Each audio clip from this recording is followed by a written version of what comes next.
नमस्कार, बहुत स्वागत है आप सभी का स्वराज एक्सप्रेस में। आपके साथ मैं हूं संयम जैन। सीहोर के कुबेरेश्वर धाम में पिछले 3 दिन के अंदर 7 लोगों की मौत हो चुकी है। गुरुवार को 2 श्रद्धालुओं की मौत हार्ट अटैक से हुई है।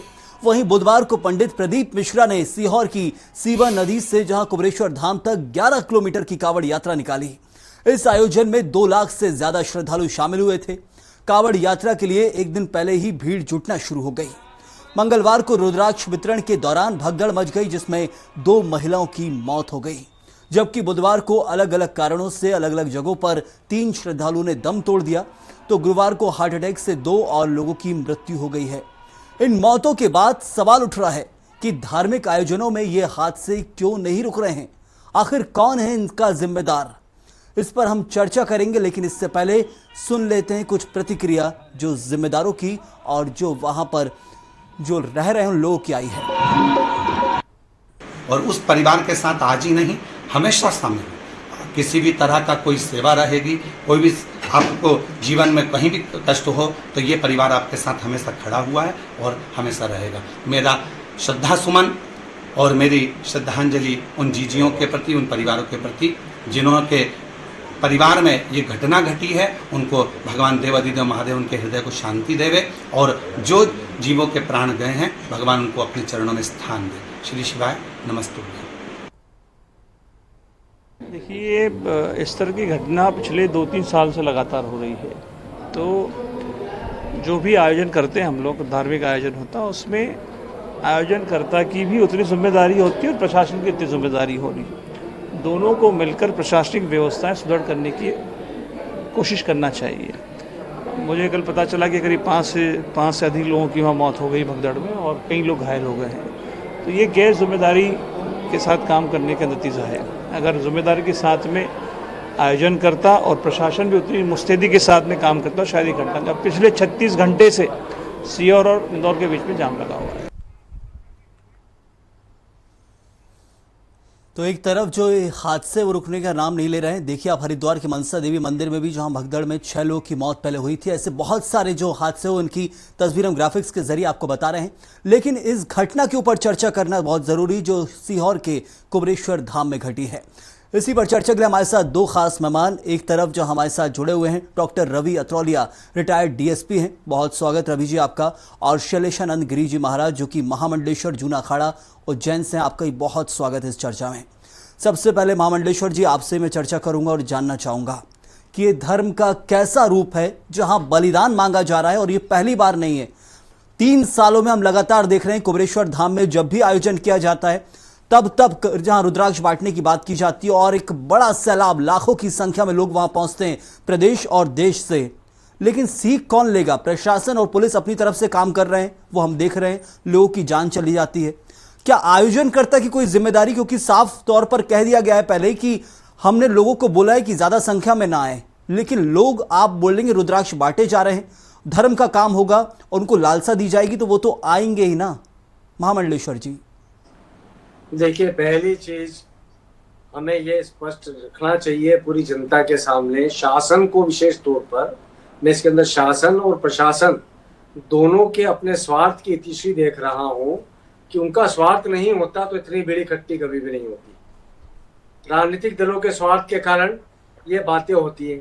आप मुझे एक चीज बताइए संयम जी, कभी भी किसी भी धर्म ग्रंथ के अंदर हम पढ़ें, क्या भीड़ को कभी ईश्वर मिला है? क्या आपने कभी सुना कि भीड़ इकट्ठी हो गई, वहां ईश्वर अवतरित हो गया और ईश्वर ने सबको एक साथ कोई ना कोई जिसे कह सकते हैं कि वरदान दे दिया हो? तो ये मनोरोग है, ये मॉब हिस्टीरिया है। इस मॉब हिस्टीरिया को क्रिएट करने के लिए इस प्रकार की भीड़ों के आयोजन किए जाते हैं। उन आयोजनों का कहीं ना कहीं सिरों की गिनती होती है, दिमाग एक भी नहीं होता है। मैं निरंतर रूप से कहता हूँ कि भीड़ के अनेक सिर होते हैं, दिमाग एक भी नहीं होता है। हम आप जैसे समझदार पढ़े लिखे लोग भी यदि हजारों की तादाद में एक कमरे के अंदर, एक हॉल के अंदर बंद कर दिए जाए तो ध्यान रखिएगा, एक मॉब हिप्नोसिस होता है, जो कि हमारे वेदांत के अंदर भी उल्लेखित है, हमारे महाभारत के अंदर विशेष तौर पर उल्लेखित है।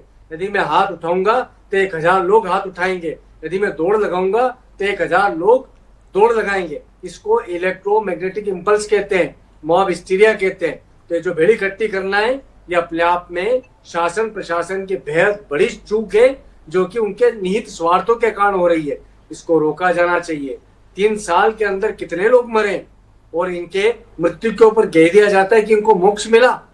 अरे भाई, ऐसे ये मोक्ष अफसोस मिलना है होता महामंडलेश्वर जी, तो यही तो हजारों सबसे बड़ा करोड़ लोग- अफसोस है कि डॉक्टर जो कहा जा रहा है, पंडित प्रदीप मिश्रा का बयान आया है महामंडलेश्वर जी, उनका कहना है कि ये सब मेरी बहनें हैं, मेरे परिवार के लोग हैं, इनके परिवार के साथ मेरा परिवार खड़ा है। जब वो आते हैं तब जीते जी पंडित प्रदीप मिश्रा उन्हें नहीं मिल पाते, लेकिन मृत्यु के बाद मिल गए, ऐसा कहना है कि वो परिवार उनके साथ खड़ा है। ये कैसी बातें जो समझ से परे हैं। डेमीगॉड्स इनको कहा गया है, डेमीगॉड्स। इसकी बहुत बड़ी उपमाएं हैं, बहुत बड़े विधान हैं। ऐसे कई सारे ऐसे धर्म गुरु पैदा हुए जिन्होंने अपने समय पे हिप्नोटिज्म के जरिए, सम्मोहन के जरिए, मॉब हिप्नोसिस के जरिए लोगों को नियंत्रित किया, और बाद में जब खुद के मरने की बारी आई तो हजारों लाखों लोगों को लेकर के मर भी गए। आप एक चीज सोचिएगा, जब ये आस्था टूटेगी ना तो हमारा धर्म कितना विखंडित होगा, वो विधर्मियों की तरफ आकर्षित होगा। इस प्रकार की घटनाएं आगे चल करके हमारे हिंदू धर्म के डिक्लाइन का कारण बनेगी। तो हमें ये भेड़ी खट्टी नहीं होने देनी चाहिए। ये शासन के जो लोग हैं, यदि मैं उस जगह का यदि एसपी कलेक्टर होता तो मैं इस्तीफे की पेशकश करता पहले ही। बड़ी ऐसे चीज भेड़ी जो खट्टी आपने नहीं होनी बताई है चाहिए। महामंडलेश्वर जी, मैं आपको रोकना चाहूंगा क्योंकि आपने एक बड़ी चीज कही कि यदि वो वहाँ का एसपी या कलेक्टर होता तो एक बड़ी जिम्मेदारी होती। और हमारे साथ इस वक्त जो पूर्व डीएसपी है डॉक्टर रवि अथरोलिया वो जुड़े हुए हैं, उनसे चर्चा भी करेंगे, जानेंगे। अथरोलिया साहब, एक सवाल जो खड़ा हो गया प्रशासन और पुलिस की लापरवाही के ऊपर। 3 साल से जहां प्रशासन और पुलिस पहले भी वहां था, पहले भी हादसे हुए, भोपाल इंदौर हाईवे पूरा जाम हुआ और फिर वही स्थिति है। यहां पर लोग मर रहे हैं और पिछले बार के मुकाबले आंकड़ा बढ़ गया है, 8 लोगों की जान चली गई है। उसको लेकर सबसे पहले जिम्मेदारी किसकी बनेगी? आयोजनकर्ता की, प्रशासन की, पुलिस की, किसकी? धन्यवाद संयम जी, और मैं प्रणाम करता हूं हमारे जो उज्जैन से संत जुड़े हुए हैं। बहुत अच्छी बात कही उन्होंने। मैं यहाँ पर अब ये कहना चाहता हूं कि जब आयोजन कोई होता है तो मूल जिम्मेदारी होती है आयोजनकर्ता की।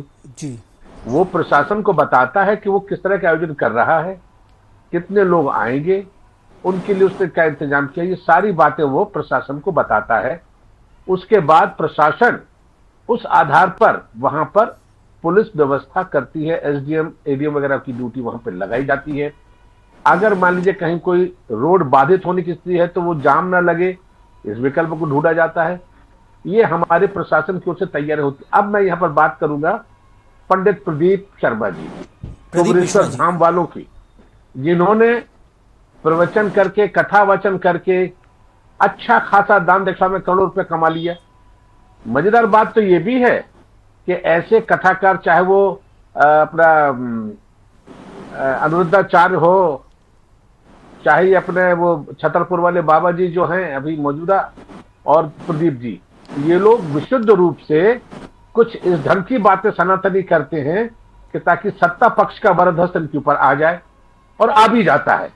और एक यही वजह है कि शासन प्रशासन को फिर इनके आधार पर इनकी मंशा अनुसार काम करना पड़ता है।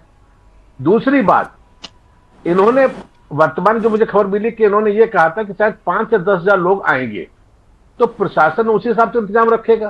5 से 10 हजार का यहाँ पर 4 गुना, 8 गुना, 16 गुना हो गया अथरोलिया साहब, कई गुना, लाखों में। यही मैं कह रहा हूं कि एकदम से जब इतनी भीड़ आएगी तो प्रशासन उसमें क्या कर लेगा। अब बात आती है कि ये रुद्राक्ष जो बांटने का काम कर रहे हैं, सवाल ये है कि इनके जो भक्त हैं वो इनकी दीक्षा लेके बैठे होंगे, उनकी पूरी बायोडाटा उनके पास होगा, तो ये रुद्राक्ष उनके घरों पर क्यों नहीं भिजवा देते, क्यों यह बुलाते हैं।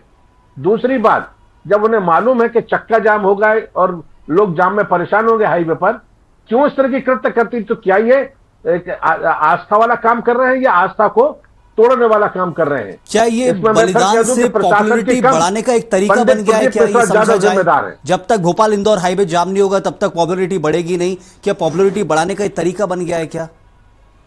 बिल्कुल भाई, यही तो मैं कह रहा हूं ना। ये आज प्रदीप मिश्रा जी की ये एक स्ट्रेटजी है, वो ये बताना चाह रहे हैं शासन को भी कि देखो मेरे कितने सारे फॉलोवर्स हैं, कितने मेरे भक्त हैं। और ये दबाव प्रशासन पे आ जाता है कि यार इनसे कौन पंगा ले, हटाओ यार। अभी जो मौतें हुई हैं, अगर आपने कलेक्टर साहब का बयान पढ़ा हो, वो कह रहे हैं कि साहब ये हार्ट अटैक और गर्मी की वजह से हुई है। ये सब बता दे क्या करना। अथरोलिया ढांकना साहब, तो यहाँ एक पड़ता मेरा है ना। बड़ा सवाल उठता है इसी मामले को लेकर, जो मौत की आप बात कर रहे हैं उसी पर 2 मौत की पुष्टि की गई, 2 मौत पर जहां संवेदना व्यक्त कर रहे हैं पंडित प्रदीप मिश्रा, बाकी 6 लोगों की मौत के ऊपर प्रशासन और पुलिस क्या कह रहा है वो आप भी जान रहे हैं। यह कहा जा रहा है कि हार्ट अटैक से हुई है। यदि एक कमरे में बंद जी। कर दिया जाए, लाखों की भीड़ में है, तो सांसें अपने आप रुकी जाएंगी, लेकिन उस मौत को तब तक मौत नहीं माना जाएगा जब तक वो पैरों में कुचल ना जाए। ये कैसा तरीका है यही गणना करने का? ये तरीका नहीं है। इसे मैं अगर कहूं कि प्रशासन, पुलिस प्रशासन के हाथ बंधे होते हैं इस सनातनी वाले ड्रामे में। ये सनातनी का ड्रामा करते हैं, हिंदुत्व को बढ़ाने का ड्रामा करते हैं ये, जबकि ये गलत है।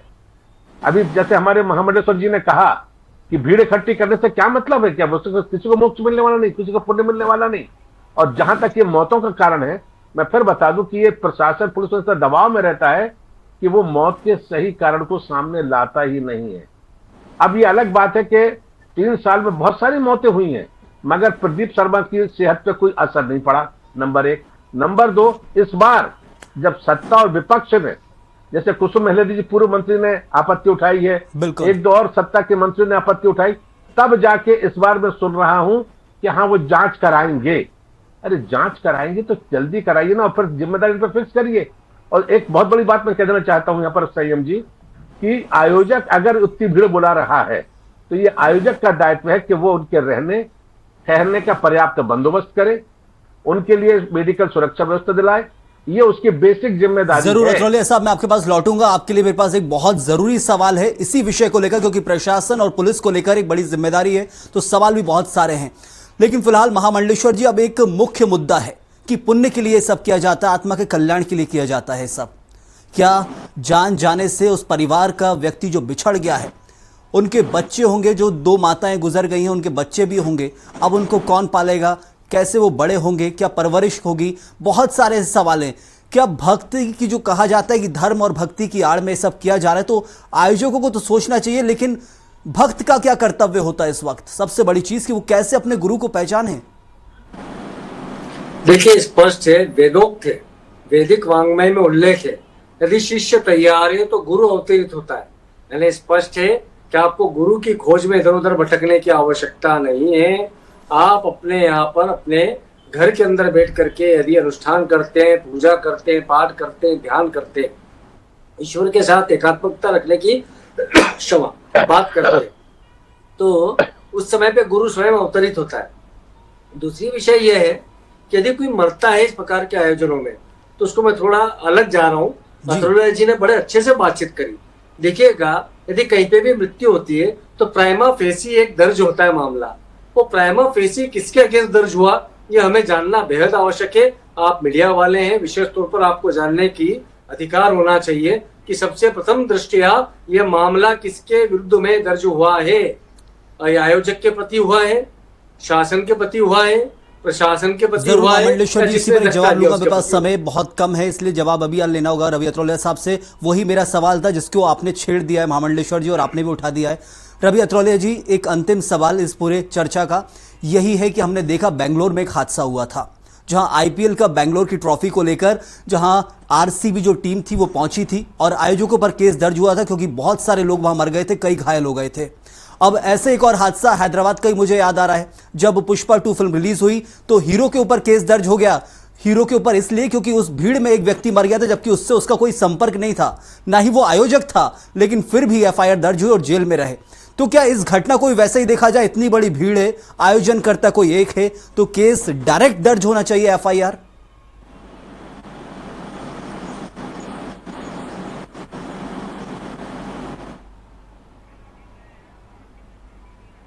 रवि अथरोलिया साहब, आवाज नहीं पहुंच पा रही आप तक मेरी।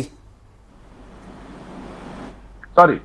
तो जी बोलिए हम बोलिए। जब कोई मौत होती है तो हम मर्ग कायम करते हैं, और मर्ग सिर्फ सिंपल वर्क एक आदमी की मौत हुई है ये खबर पे। फिर जब हम जांच करते हैं तो ये देखते हैं कि मौत किस कारण से, किसकी वजह से हुई।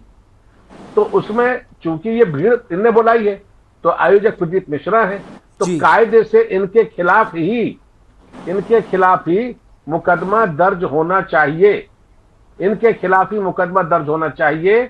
और इतनी भीड़ इकट्ठी इन्होंने की है, तो एक चीज और मैं जोड़ देना चाहता हूं, मजेदार बात, कि इंदौर में एक बार ऐसा हुआ था कि जो एक आयोजन करता, जो एक कंसर्ट हो रहा था, उसमें पुलिस अधिकारियों ने उस आयोजनकर्ता के ऊपर जो पुलिस बल लगाया था उसके लिए एक शुल्क निर्धारित किया था कि चूंकि आप प्रॉफिट कमा रहे हैं और पुलिस बल आपके लिए चाहिए, तो हमें आपके लिए इस पुलिस बल का पूरा उस दिन का वेतन देना होगा।